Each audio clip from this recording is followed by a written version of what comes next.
I am a recent graduate of Thurgood Marshall uh, Academy in Washington, D.C.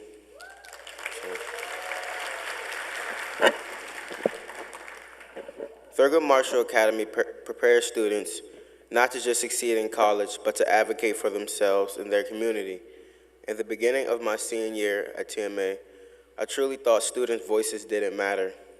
I thought adults would never change their mindsets because they hold power, and of course adults do not want to give up their power. I would talk to my friends and tell them that rules would never change because that's just how it is. I had this mindset because this is the way that we were treated. We had to follow rules that we did not understand, and if we questioned them, the answer was always, that's just how it is. I never liked that answer. I was a bit of a troublemaker. I always questioned authority and was a more rebellious student. I always fought for my rights as a student. I always asked the question why. I always demanded student voices and opinions to be heard, and and that their and that our voices matter and should be listened to. What I did not know was that I was fighting the wrong battle. I thought my strategy for being rebellious um,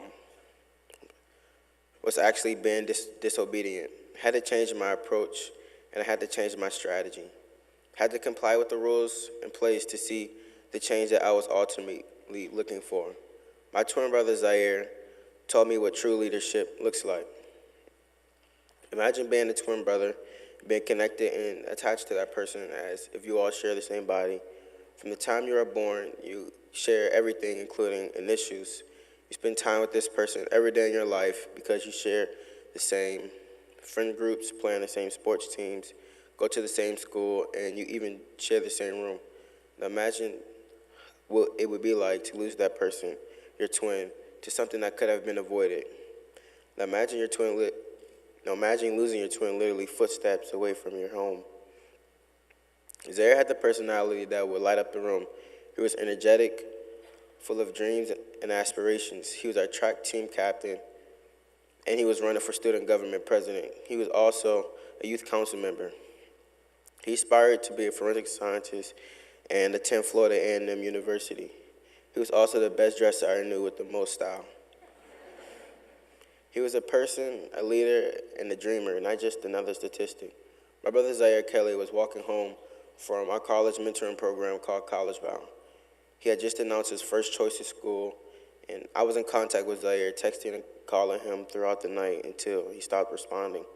On September 20th, 2017, a robber with a gun was lurking on my street for hours.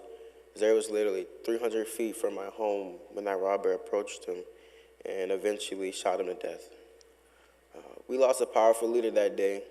However, it is his legacy that has called my school and the DC community into action.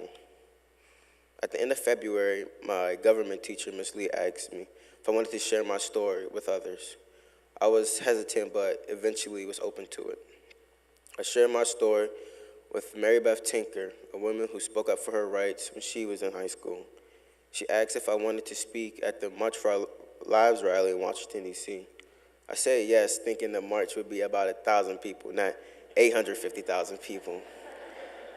She advocated for me in uplifting my voice. Since I spoke at the March for Our Lives rally, I've been able to advocate for change and gain acknowledgement that gun violence is more than just school shootings. It impacts myself and my community on a daily basis. I've been able to speak on national TV and radio stations and call out politicians for not doing the best job that they can do. And I have been awarded the New Founders, New Activist Award, and PEN America Freedom of Expression Courage Award. And thank you.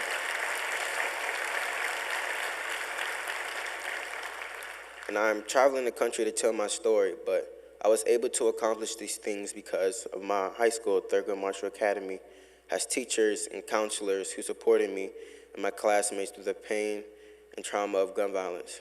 They understood that we are hurt and that we needed something to do. We decided to focus on changing our community and uplifting the voices of students. We envisioned a world that many adults cannot see, a world where we are safe both in in school, and traveling around our city, because adults have shared the power that they hold and invited youth voices in to tackle the problems that affect us all. Students have solutions, we just don't have the power. Not everyone is open to empowering youth voices, but this year we have moved the needle of change to a point where it has never been. This year is where I really felt like our voices matter. The students in our school and all over the nation were actually being listened to. Our opinions were being voiced, and they were being heard. This is youth empowerment, and this is what education should look like.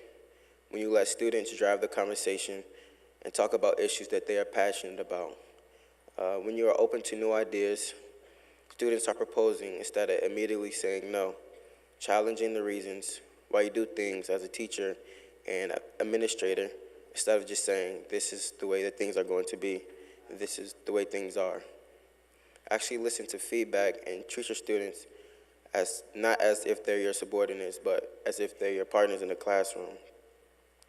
And when this happens, true empowerment and lasting change will be made. And in a few months, I will be attending Florida A&M University, and I will, thank you.